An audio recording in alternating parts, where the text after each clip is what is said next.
예수님의 은혜와 십자가 고난을 깊이 묵상하는 고난 사순절이 깊어가고 있습니다. 우리 삶에는 예상치도 못한 어려운 고난들이 많이 찾아오고 있습니다. 최근에 우리는 경제적 불안, 또 자연 재해, 사회적 재해, 또 국가적 재난, 그리고 개인의 문제들로 인해서 낙심하고 또 원망하게 되는 경우를 자주 봅니다. 오늘 본문 민수기 21장 4절 9절 말씀은 이스라엘 백성이 광야에서 겪은 고난과 또 그로 인해서 원망, 그리고 하나님의 구원 이야기를 담고 있습니다. 이 말씀은 우리가 고난 속에서 무엇을 바라보아야 하는지, 그리고 믿음의 시선을 어디에 두어야 하는지를 가르쳐 줍니다. 애굽에서 출애굽한 이스라엘 백성들은 이제 광야에서 40년을 꽉 채운 후에야 가나안 땅에 들어갈 수 있었습니다. 그곳은 하나님이 약속한 땅이지만, 하나님이 가라고 간 땅이지만 그곳은 원주민들이 살고 있었어요. 빈 땅이 아니었습니다. 그러므로 그곳에 입성하는 것은 무혈 입성이 아니라 정복 전쟁의 성격을 가지고 있습니다. 걸어서 일주일이면 갈 수 있는 거리예요. 애굽에서 가나안까지는. 그런데 40년이 걸렸습니다. 40년이 걸렸을 때는 여러 가지 의미가 있을 것입니다. 가장 중요한 것은 애굽에서 노예 생활을 430년 동안 했잖아요. 430년 동안 노예 생활을 하면서 그 몸에 밴 노예 근성을 벗어버리는 그런 훈련의 시간이기도 합니다. 오늘 본문의 말씀을 통해서 광야 같은 이런 여정 가운데 우리의 모습을 돌아보고 하나님의 은혜의 손길을 다시 한번 깊이 생각해보는 그런 시간이 되었으면 하는 바람입니다. 밤은 새벽이 오기 직전이 가장 어둡습니다. 이스라엘 백성들은 지금 40년 광야 생활의 끝자락에 와 있어요. 38년이 지났습니다. 이제 하나님이 약속하신 가나안 땅을 거의 다 앞에 가까이 왔어요. 그러나 그 땅에 가까이 왔을 때 진입을 앞두고는 그 어느 때보다도 극심한 역경의 시간을 겪게 됩니다. 오늘 이스라엘 백성이 그 극심한 역경 속에서 큰 실패를 하게 되는데, 이 광야길에서 어떻게 왜 실패를 했는지 우리가 한번 생각해 보겠습니다. 이들이 걸어갔던 40년의 길은 특별한 길이 아니라 우리가 살아가고 있는 매일의 삶과 같은 것이에요. 지금 이들은 우리가 그렇듯이 매우 우리가 요즘 많은 어려움을 겪고 있잖아요. 그렇듯이 순탄치 않은 그런 환경을 만난 것입니다. 신광야 가데스 지방의 지역에 이렇게 머물고 있던 이스라엘 백성들은 이제 모세를 따라서 가나안으로 향해 가고 있습니다. 가나안으로 가려면 가장 빠른 길은 그 왕의 대로라는 길이 있는데, 그 길 직선거리예요. 그 길로 가야지만 빨리 갈 수 있고 또 쉽게 갈 수 있고, 그 길이 지름길이었습니다. 근데 그 왕의 대로를 가기 위해서는 에돔 족속의 땅을 이렇게 지나가야만 해요. 그래서 모세가 에돔 왕에게 정중히 통행을 요청했습니다. 우리 좀 지나가게 해달라고. 그랬는데 에돔은 군대로 딱 가로막고는 길을 열어주지 않았어요. 200만 명에 되는 민족이 자기 땅을 지나가겠다는데 누가 순순히 문을 열어줄 나라는 아마 없을 거예요. 그래서 모세는 신명기에 하나님이 주신 말씀대로 에돔과는 전쟁을 하지 않기 위해서 포기하고 그 길을 우회로, 그러니까 에돔의 우회 쪽으로 이렇게 돌아서 가기를 선택하게 됩니다. 이 우회 도로는 현재의 지도상으로도 봐도 사막이고 광야입니다. 거기는 그런데 먼저 에돔은, 이 나라는 야곱의 쌍둥이 형 에서의 족속입니다. 그리고 이스라엘은 야곱의 후손이죠. 그래서 엄밀히 보면은 이 두 나라는 형제의 나라예요. 가나안 땅에 들어갈 때 이스라엘은 길을 터주지 않은 다른 나라, 다른 민족에게는 아주 잔인하게 보복을 했습니다. 하지만 에돔은 길을 비켜주지 않았어도 형제의 나라요, 또 야곱의 형 에서도 축복을 받았잖아요. 야곱이 먼저 축복을 뺏어갔지만 그래도 축복을 받은 형이기 때문에 전쟁을 하지 않기로 하고 피합니다. 그래서 돌아서 가기로 했습니다. 저는 개인적으로 이 두 나라, 이스라엘과 에돔을 이렇게 볼 때 우리나라가 이렇게 떠오릅니다. 분열된 우리나라도 사실 한 민족이잖아요. 지금 보면은 언제부턴가, 언제나 저희 아버님은 한경남도에서 사시다가 1.4.5대 때 내려왔어요. 그 친구분들이랑 서울에 잠시 유행 왔다가 갑자기 38선이 나눠져서 올라가질 못했습니다. 그래서 일평생을, 남은 여생을 형제간 부모랑 떨어져서 그냥 그리워하면서 사시다가 돌아가셨습니다. 그래서 저는 항상 통일이 되기를 늘 소망하고 있습니다.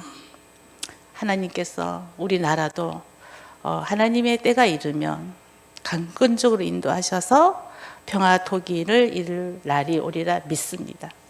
그래서 우리는, 교회는 특히 이 한반도 통일을 위해서 쉬지 않고 기도해야 합니다. 우리나라가 통일이 된다면, 골드만 삭스에 의하면은 세계 2050년이 되면은, 통일이 만약에 되면은 2050년이 되면은 세계에서 경제 대국으로 2위로 우뚝 설 그런 전망을 보인다고 합니다.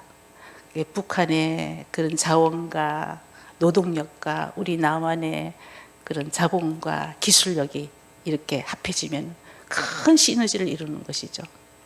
그래서 우리는 끊임없이 기도해야 합니다. 오늘 본문 4절에 보면은 백성이 호르산에서 출발해서 홍해길을 따라서 에돔 땅을 우회하다가 길로 말미암아서 백성의 마음이 상했다고 했습니다. 모세와 이스라엘 백성들은 편하고 빠른 왕의 대로를 가지 못하고 지금 매우 험한 광야길로 다시 돌아가게 되었잖아요. 그래서 이스라엘 백성들이 돌아간 길을 가리켜서 오늘 본문에서는 홍해길이라고 합니다. 이 왕의 대로를 통과해서 갔다면은 금방 갔을 길인데, 하나님의 말씀대로 에돔을 통과하지 않고 멀리 우회하는 바람에 험한 광야길을 또 걸어가야 했습니다. 거칠고 험난한 길을 걸어가면서 이스라엘 백성들은 매우 지금 지쳐 있는 거예요. 하루라도 빨리 이 지긋지긋한 광야 생활에서 벗어나서 가나안 땅에 들어가서 좀 쉬고 싶은데, 뜨거운 태양빛 아래 목이 마른 채 광야길을 걸어가야 하니 백성들의 인내심은 바닥을 치게 된 것입니다. 그래서 마음이 크게 상했습니다. 그 울퉁불퉁한 항무지를 한번 생각해 보세요. 가족과 가축을 거느리고 또 가재 도구를 싣고 걸어가는 그 한번 상상해 보세요. 얼마나 힘들었겠어요. 어쩌면 이들의 입에서 불평이 나오고 하나님을 원망하는 게 당연한 것 같기도 합니다. 그러나 이스라엘은 이미 38년을 광야에서 생활을 했습니다. 단련이 된 사람들입니다. 이제 와서 왜 새삼스럽게 이 광야길이 못 견디게 되었을까요? 거의 다 왔을 때 사실은 더 인내심이 필요한 것입니다. 그런데 이 불만은 꼭 그렇게만 아니라 호르마에서 승리한 것 때문일지도 모릅니다. 오늘 본문 앞에 1절에 우리가 4절부터 읽었는데 1절에서 3절까지를 보면은 이스라엘이 아랏 왕과 싸워서 이겼습니다. 그래서 첫 승리를 거둔 거예요. 그래서 원래 그렇잖아요. 성공하고 승리한 뒤가 가장 위험하다고 하잖아요. 가만히 보니까 아라르 왕과도 싸워서 이겼는데 에돔하고도 싸워서 이길 것 같은 느낌이 드는 거죠. 그러나 하나님이 또 이기게 해주시면 어떤 상황이라도 이기는 것입니다. 그런데 하나님은 그들과 싸우지도 못하게 하고 길도 열어주지 않으셔서 이 고생을 하게 되냐, 이래서 막 불평이 나오는 거예요.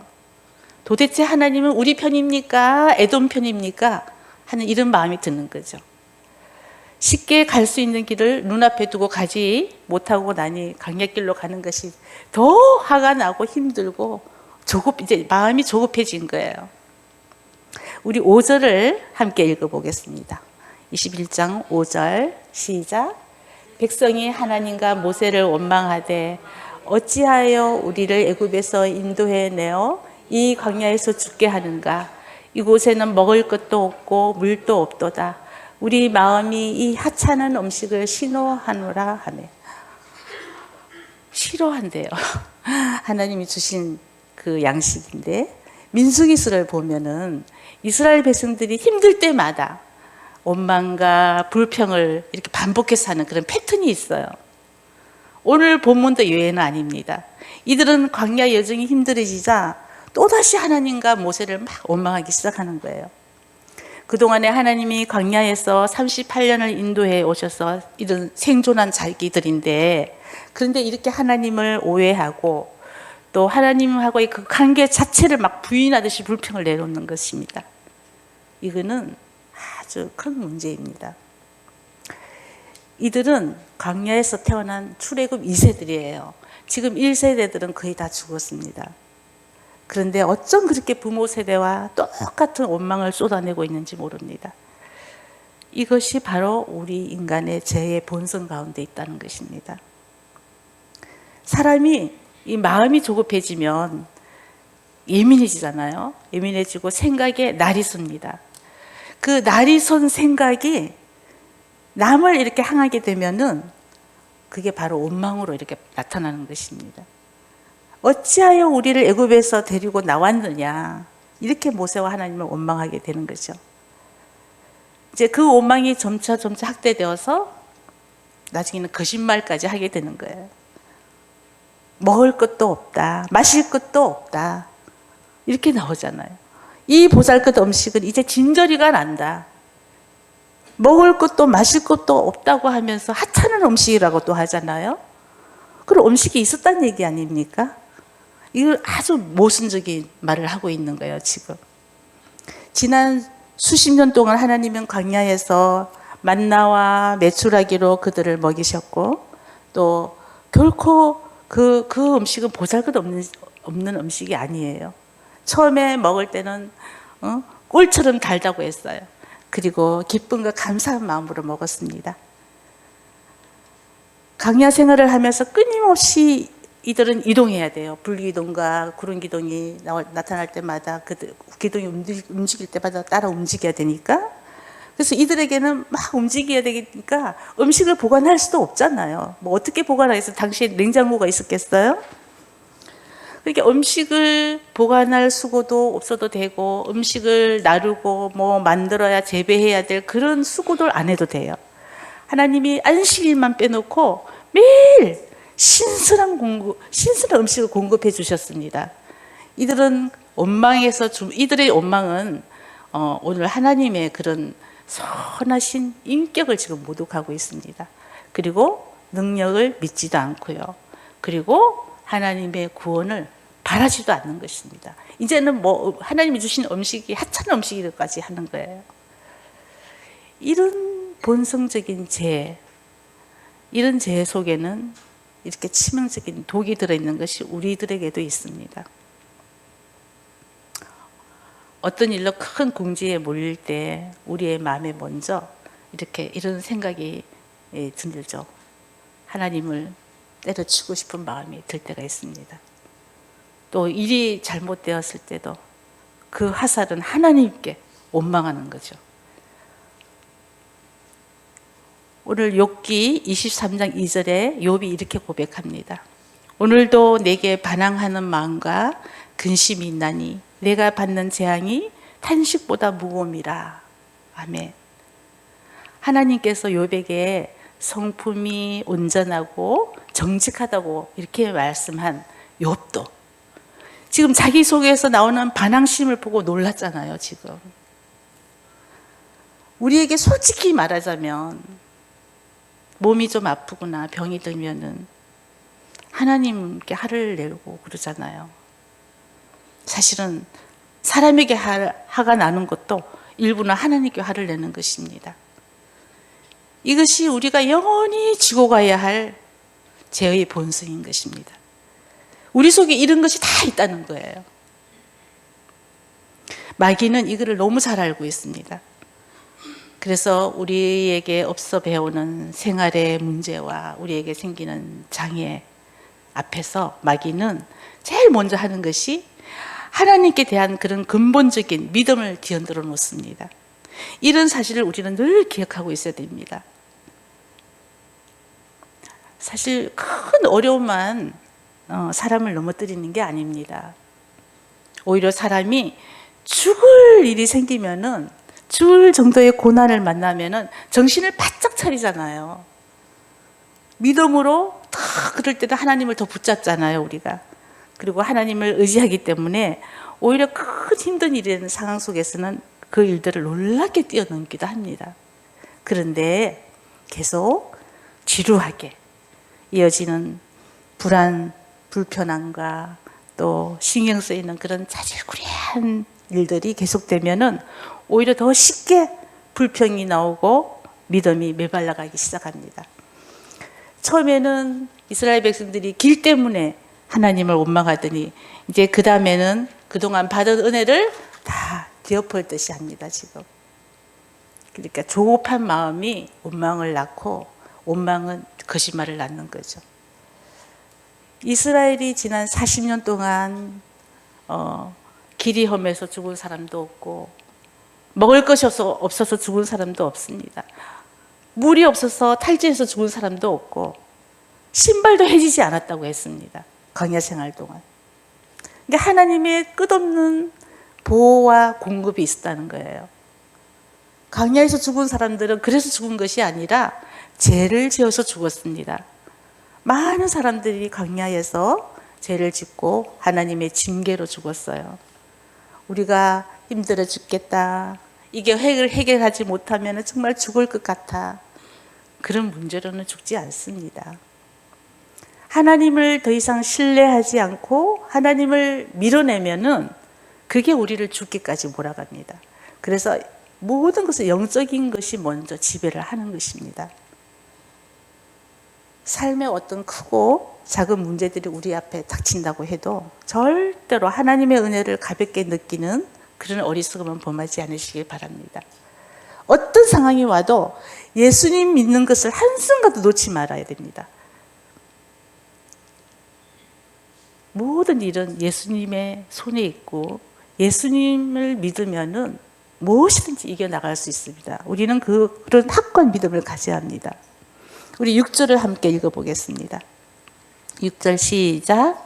여호와께서 불뱀들을 백성 중에 보내어 백성을 물게 하심으로 이스라엘 백성 중에 죽은 자가 많은지라. 결국 하나님은 원망하는 이스라엘 백성에게 광야에 무서운 불뱀을 보내셨습니다. 모든 심판받은 인간들 가운데 이스라엘은 그래도 하나님의 은혜와 순종의 그런 언약으로 구원을 이렇게 딱 보장받았잖아요. 이스라엘 백성들은. 그런데 하나님을 믿지 않고 은혜를 거절하는 순간 다시 심판의 상태로 떨어지는 것입니다. 이건 누구한테나 다 마찬가지예요. 지금 현재 우리에게도. 우리가 자식을 이렇게 키우다 보면은 한 번쯤은 자식들이 부모에게 저항할 때가 있습니다. 날 위해 도대체 해준 게 뭐 있냐고 이렇게 대드는 말을 듣게 되죠. 한 분도 안 들어본 분도 계신가요? 안 들어보셨다면은 그건 애들이 용기가 없어서 못한 겁니다. 정말 그럴 때는 내 힘으로 한번 살아보라고 내쫓고 싶을 때도 있었습니다. 오늘 하나님께서 이스라엘 백성에게 내 힘으로 한번 살아보라고 하신 것입니다. 그러자 광야의 불뱀들이 이스라엘 진영 그 장막을 찾아와서 물기 시작한 거예요. 이 불뱀은 이 당시에 이스라엘 백성들이 머물고 있었던 그 광야 지역에서 서식하는 독사의 일종입니다. 그 불타는 듯한 붉은 반점이 있어서 불뱀이라고 하는데, 이 불뱀한테 물리면은 독성이 너무나도 강해서 한 번 물리면은 치명적인 독이 온몸에 퍼져서 열이 엄청나게 오르면서 결국에는 목숨을 잃는다고 합니다. 사실 뱀에 물린다는 것이 얼마나 끔찍한 일입니까? 눈앞에 뱀 한 마리가 나타나기만 해도 우리는 온몸에 소름이 돋고 등에 땀이 나고 막 두려워서 막 큰 소리를 칠 것 같아요. 그런데 그 셀 수 없을 만큼 많은 독사들이 이스라엘 진영 안쪽까지 꿈틀대며 들어와서 백성들을 물었으니 이 끔찍하고 큰 재앙이 또 내려진 거죠. 우리는 이 사건을 통해서 하나님께서 자신을 불신하고 원망하는 죄를 얼마나 크게 심판하시는지를 우리는 생각해 보아야 합니다.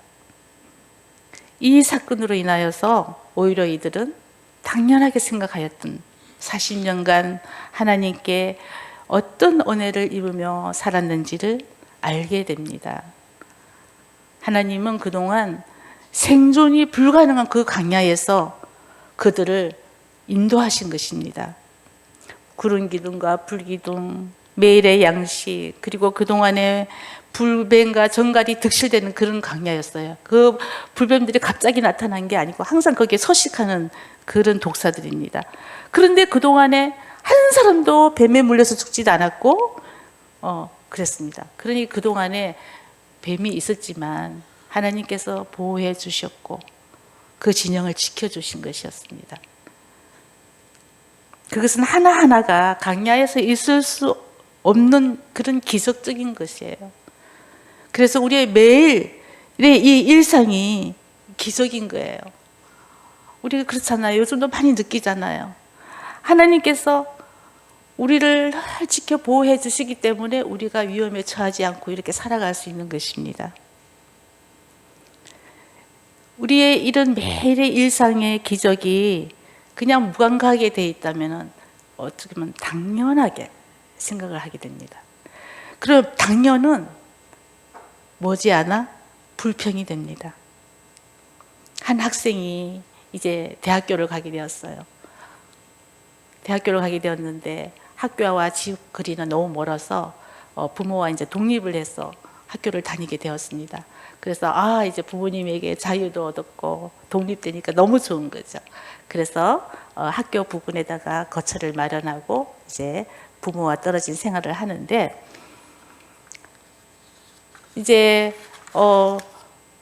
학교를 다녀야지, 또 학교 과제도 해야 되지, 아르바이트도 해야 되지, 친구도 만나야지, SNS도 해야 되지, 너무 바쁜 거예요. 요즘 젊은 사람들은 너무너무 바쁩니다. 그래서 너무 바쁜 중에 매일같이 부모님한테 전화가 오는 거예요.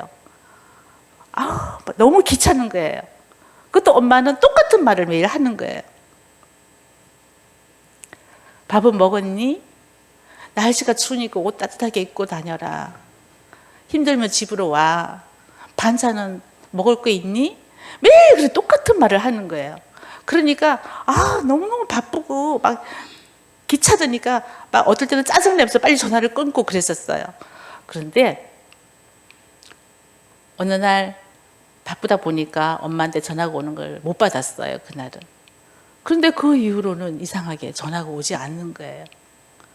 그래서 전화를 기다려도 그냥 오겠지, 당연히 오겠지 생각을 했죠. 했는데 2주가 지나도 전화가 안 와서 이제 이 좀 이상하다 느껴서 집에 전화를 해봤습니다. 해보니까 아버지가 전화를 받아서 그래, 엄마가 좀 몸이 아프셔서 병원에 입원을 했단다. 그래서 전화를 못했다. 그렇게 말씀하시는 거예요. 그래서 그는 그때야 깨달았습니다.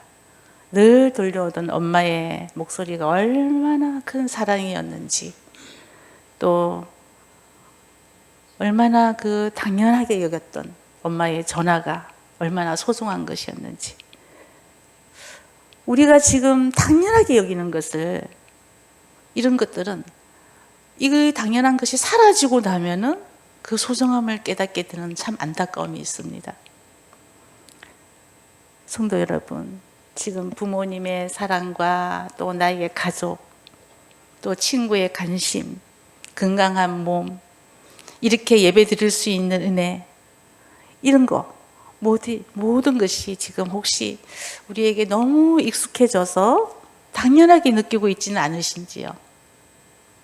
우리는 하나님이 항상 우리 곁에 계시고 언제든지 기도할 수 있고 매주 예배 드릴 수 있다는 이 사실을 너무 당연하게 여길 때가 있습니다. 하지만 하나님께서 주시는 은혜는 결코 당연한 것이 아닙니다. 하나님께서는 늘 이렇게 신실하게 인도해 주시기에 그래도 우리가 이렇게 편히 예배 드릴 수 있고 이렇게 살아갈 수가 있는 것입니다. 오늘 하나님의 사랑에 다시 감사하면서 예배 드릴 수 있는 은혜에 더욱 소중함을 느끼는 시간이 되었으면 좋겠습니다. 우리 7절을 함께 읽어보겠습니다. 7절 시작. 백성이 모세에게 이르러 말하되 우리가 여호와 당신을 향하여 원망함으로 범죄하였사오니 여호와께 기도하여 이 뱀들을 우리에게서 떠나게 하소서. 모세가 백성을 위하여 기도하매 아멘. 불뱀에 물려 죽게 된 백성들이 여기저기 우후죽순처럼 이제 막 나타나자 막 겁에 질린 이스라엘 백성들은 그제야 자신들의 잘못을 깨닫고 모세 앞에 나와왔습니다. 하나님은 언제나 변하지 않으신 좋으신 하나님이십니다. 죄를 뉘우치고 회개하는 자들을 구원해 주시는 하나님이십니다. 이처럼 죄를 지은 자들에게 내리는 하나님의 징계는 그 사랑하시는 자들이 범죄의 길에서 회개하고 돌아오게 하는 하나님의 그런 선하신 목적이 있는 것입니다. 가장 지혜로운 삶은 이러한 징계를 받지 않도록 죄를 짓지 않는 것이지만 우리가 죄를 짓지 않고 살 수는 없잖아요. 죄를 지었다면 하나님 앞에 죄를 진심으로 회개하고 최대한 빨리 본래의 믿음의 자리로 돌아오는 것이 가장 현명한 방법입니다. 사실 많은 사람들은 자신의 죄가 무엇인지 알지 못할 뿐 아니라 심지어는 잘못된 확신을 가지고 살아가는 사람들도 있습니다. 내가 죄인이라는 인식 자체가 바로 구원의 길이 열리는 길입니다. 물론 늘 죄의식에 빠져서 살아가면 안 되겠지요. 그러나 죄에 대한 인식은 반드시 필요합니다. 사도 바울처럼 죄인 중에 괴수라는 그런 자각이 있어야 되는 거예요. 그래야 십자가의 은혜가 얼마나 큰 것인지를 우리는 알 수 있습니다. 8절을 우리 함께 읽어보겠습니다. 8절 시작. 여호와께서 모세에게 이르시되 불뱀을 만들어 장대 위에 매달아라. 물린 자마다 그것을 보면 살리라. 아멘. 그들을 다시 구해주시기 위해서 노뱀을 만들어 장대에 매달라고 하십니다. 하나님이 불뱀에 물려 죽어가는 이스라엘을 용서하시고 다시 구원하시는 해결책은 장대 위에다가 높이 매단 노뱀이었어요. 이 노뱀을 바라보면은 산다는 모세의 말을 듣고 그것을 바라본 사람들은 다 살아났습니다. 이 사건에서 하나님은 구약 성경의 역사 속에서 예수님의 대속을 나타내시는 것입니다. 그러면 장대에 높이 달린 노뱀의 사건은 그러니까 바로 예수님의 십자가 사건의 그림자입니다. 물론 우리의 정서상으로는 예수님의 십자가에 달리신 것과 뱀이 장대에 노뱀이 달린 것과 그게 뭐가 동일시하는 게 조금 이해가 되지 않는 부분도 있긴 있어요. 그렇지만 이 사건의 가장 정확한 해석은 오늘 예수님께서 말씀해 주십니다. 우리 성경을 한 구절 찾아보겠습니다. 요한복음 3장 14절에서 15절입니다. 신약 146쪽에 있습니다. 신약 146쪽에 요한복음 3장 14절 15절을 우리가 16절은 어렸을 때부터 많이 엎절였죠. 그렇지만 14절 15절을 오늘 읽겠습니다. 다 찾으셨습니까? 자, 그러면 14절 15절을 함께 읽겠습니다. 시작. 모세가 광야에서 뱀을 든 것 같이 인자도 들려야 하니 이는 그를 믿는 자마다 영생을 얻게 하려 하심이니라. 아멘. 이 말씀은 니고데모가 밤에 예수님을 찾아와서 어떻게 하면 구원을 얻을 수 있습니까? 하고 질문을 했어요. 그럴 때 예수님은 물과 성령으로 거듭나야만 천국을 볼 수 있다고 말씀하시면서, 그리고 그것을 위해서는 예수님이 십자가에 달리셔야만 한다는 뜻입니다. 모세가 뱀에 물린 사람들을 살리기 위해서 놋뱀을 만들어서 매단 그 짱대 위에 놋뱀을 매단 것과 예수님이 죄인들을 살리기 위해서 십자가에 달리시는 것은 같은 의미입니다. 그것이 가장 중요한 오늘 본문의 놋뱀의 의미입니다. 독사에게 물렸더라도 구리뱀을 쳐다보는 이들은 죽지 않듯이 예수 그리스도의 십자가를 바라보는 우리들은 구원을 받았습니다. 우리 구절을 함께 읽어보겠습니다. 민수기 21장 다시 민수기 21장 9절을 함께 읽겠습니다. 시작. 모세가 놋뱀을 만들어 짱대 위에 다시 다니 뱀에게 물린 자가 놋뱀을 쳐다본 적 모두 살더라. 아멘. 하나님께서는 놋뱀을 보는 자마다 살리라는 주님의 말씀을 주심으로 도무지 상식적으로는 좀 이성적으로는 이해가 가지 않죠. 하나님께서 주신 말씀이기에 그 말씀을 믿고 놋뱀을 보는 자들은 살도록 해 주신 것입니다. 아마 오늘날 뱀에게 물린 사람이 병원에 가는데 구리뱀을 쳐다보면 낫습니다 하고 이렇게 처방하는 의사가 있다면 우리는 그 의사 이상한 사람이야 하고 당장 쏜살같이 다른 병원으로 가겠죠. 오늘날에는 해독제가 있으니까 그것을 사용해야 되겠지요. 불뱀에 물린 놋뱀을 쳐다본 행위로 산 것이 아니라 이 말씀을 주신 하나님을 믿음으로 살아나도록 하신 것입니다. 그렇다면 왜 하나님께서는 불뱀에 물린 자마다 놋뱀을 보며 살도록 하셨을까요? 그것은 이스라엘 백성들이 죽음에 이르게 된 본질적인 문제가 하나님을 향한 불신에 있는 것입니다. 하나님을 믿지 않았다는 거죠.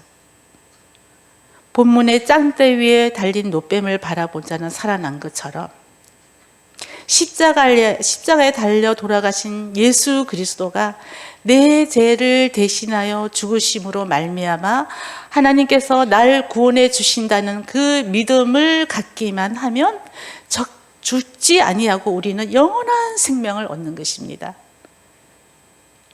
예수님의 십자가 구원과 은혜도 말로 다 설명할 수는 없어요. 그래서 십자가의 도가 지혜를 찾는 헬라인들에게는 미련한 것이라고 했습니다.